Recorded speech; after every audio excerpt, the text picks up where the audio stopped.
And welcome to Hannity tonight. For those of you who have not heard yet, comments made by Rush Limbaugh earlier today on his radio program, they have gone viral and even caused his website to crash from all the traffic. Here is what he had to say. Ladies and gentlemen, for the first time in my life, I am ashamed of my country. To be watching all of this, to be treated, to have my intelligence, all of us, to have our common sense and intelligence insulted the way it's being it just makes me ashamed. Seriously, man, I mean, here we get worked up over $44 billion. That's the total amount of money that will not be spent, that was scheduled to be spent this year. And in truth, we're going to spend more this year than we spent last year.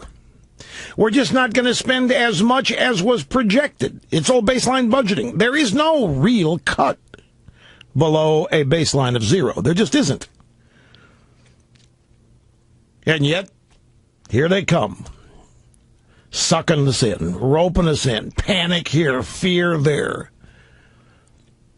Crisis. Destruction, no meat inspection, no cops, no teachers, no firefighters, no air traffic control.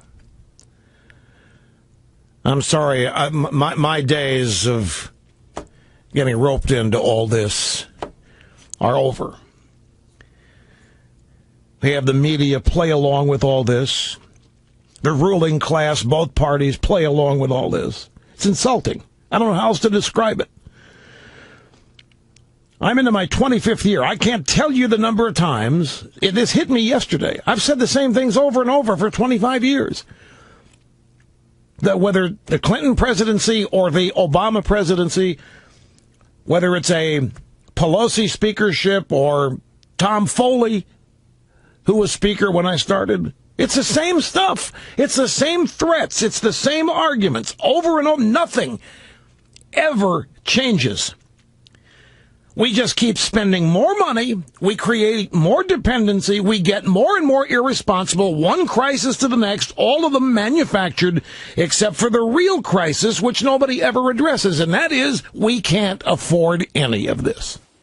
And joining me now with reaction, Fox News political analyst Juan Williams and the CEO of HermanCain.com, now a Fox News contributor. Welcome to the team. Thank you. 999. Welcome aboard. Still fine. You know, and I know Juan welcomes you as well. I just want to say that to him, Sean. Welcome. Welcome. 999. I love it. Mr. Pizza. Thank you, Juan. Mr. Pizza. All right. I'll take mine with pineapple and, well, all right. All right. You know, it's funny because I first saw the headline on Drudge today, and I'm like, all right, what did Rush say? Yes. I want to hear it. Yeah. And I thought about this, and then I read his comments in total, and I started thinking myself about what he was saying. Here we live in the greatest country that God gave man. You believe it, Juan believes it, I believe it, Rush believes it.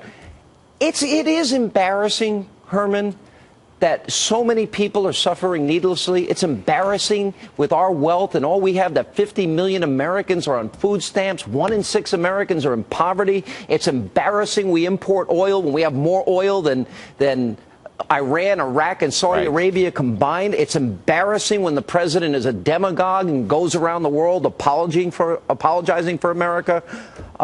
These are dumb things. Giving Egypt F-16s. Right. This is embarrassing. Listen to what Rush said. Yeah. It's insulting to continue to insult the intelligence of the American people. We don't have leaders in elected positions. We don't have a leader in the White House.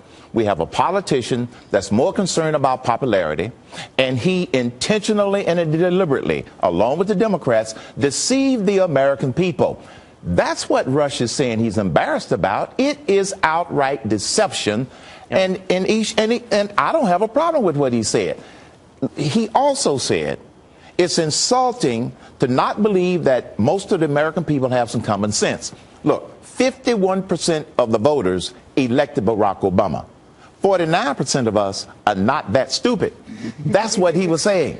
So don't throw all of us into that pie because the 51% put him back in office. It's insulting to the intelligence of the American people over and over and over. Juan Williams? Well, I take a different point of view from my friend Herman Cain.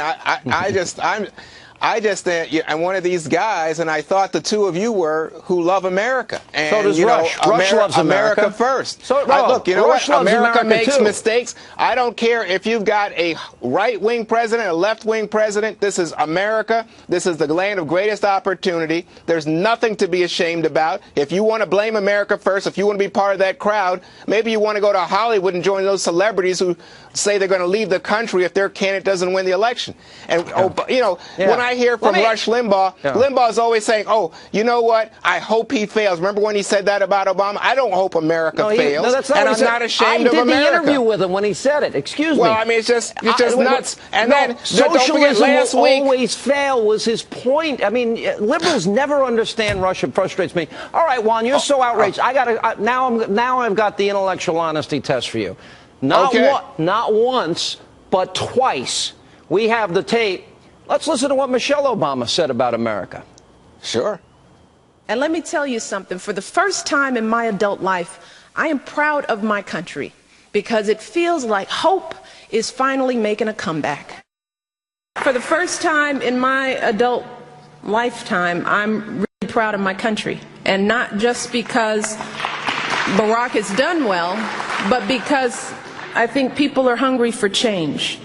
And I have been desperate to see our country moving in that direction and just not feeling so alone in my frustration and disappointment. She's nearly 40 years old, and for the first time in her adult life, she's proud of her country? Rush has always been proud of his country, Juan. Well, not today. Apparently, he's ashamed. I think that's why his computer is blowing up. But I mean, when Michelle Obama said that, I got in trouble because I was critical of her. I said she couldn't pull this Stokely Carmichael thing and hope to be a good first lady. And you'll notice she's pulled back.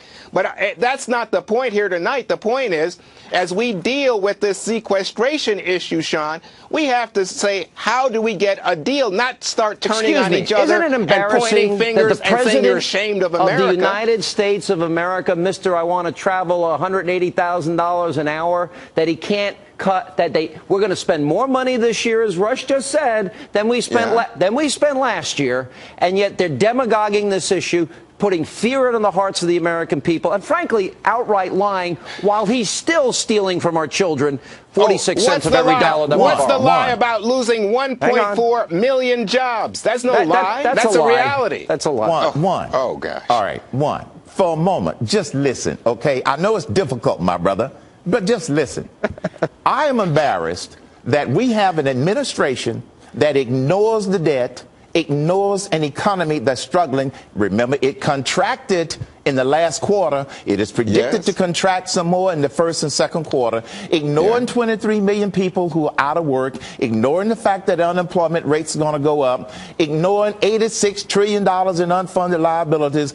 I'm embarrassed about that because the people in office that can do something about it are not doing anything about it. So don't Herman Cain, good point. Herman Cain, you're a successful businessman. Herman Cain, you're a successful businessman. You have just made a bottom line argument that I love, because if you look back at the last quarter of last year, what do you see? The Defense Department pulls spending, and what happens? The GDP, the economy slows down. Now we're approaching a sequester. They're going to pull money, helter-skelter from every sector. What do you think that's going to do to our economy? What's it going to do to our unemployment rate? It's going to go down. It'll hurt America. Ron, you're dead wrong. Those weren't the factors that caused the economy to contract. That's what the economists said, Herman. Those are the wrong economists. Why don't you listen to the 80% that are analyzing all of the factors? That's what they are not doing, Juan. All right, we got to take a break. We're going to